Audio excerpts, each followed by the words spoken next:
Hi everyone, today we will be painting a piece of paper to match your skin color, and we will be using these to draw our self-portraits on them once they are dry. So the whole sheet of paper today will be covered with paint that matches somewhat close to your skin color, and you can hold your hand up to the paper and see how it's looking.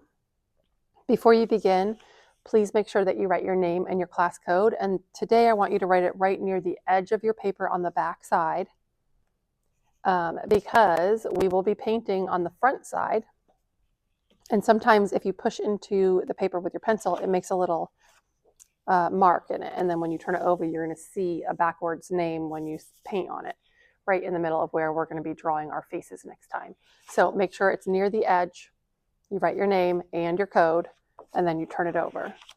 Then we're going to be using tempera cakes today to paint our skin color. And we have a tray of various browns.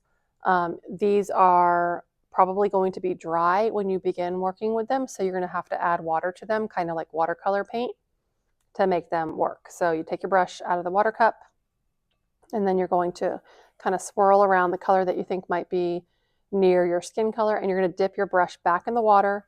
You're not washing it, you're just dipping it in the water and bringing some more water to the paint tray, to the palette, a few times until it's really mixed together with that paint to make kind of a liquid paint before you go onto your paper.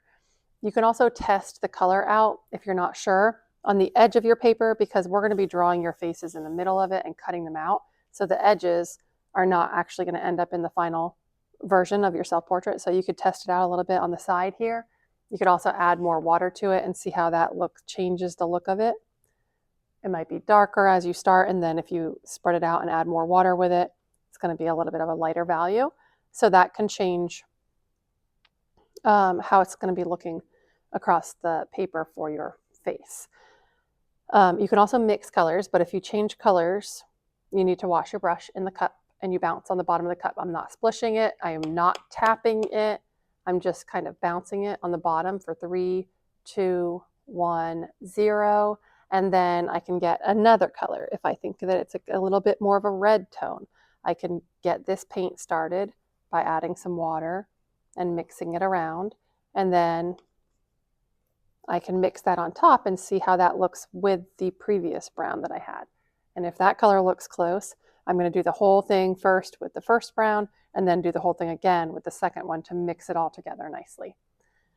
Once you've figured out whatever it is you want to do for your skin color, then you're going to do the whole piece of paper. I like to go in one direction, maybe vertically, back and forth across the whole thing, off the edge onto my messy mat a little bit, and then to make sure I'm getting the edges painted as well. And then another round side to side horizontally off the edges. If I do it too many more times beyond that, the paper can start to get ripped in the middle. It'll get too wet, too soggy, and it'll get kind of bumpy. We don't want that to happen. So I want to just do it a few times. So let's just pretend this one was a good match for me. And I will just start painting one direction, and then I'll switch it and go the other direction.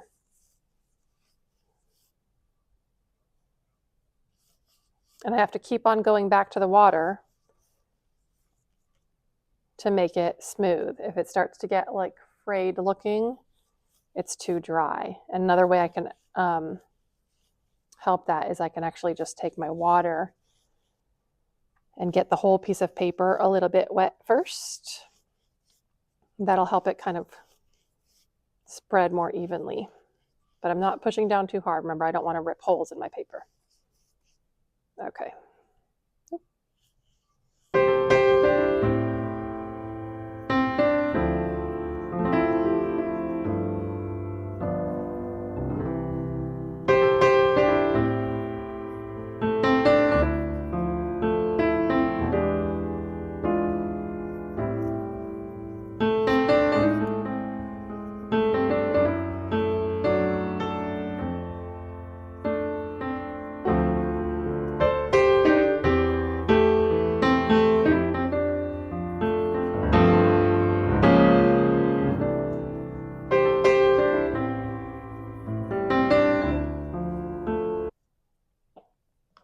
Okay, once the whole piece of paper is as evenly painted as I can get it, I will take my messy mat and my paper to the drying rack to dry, and then next week I can use this paper to draw my self-portrait right on top of it.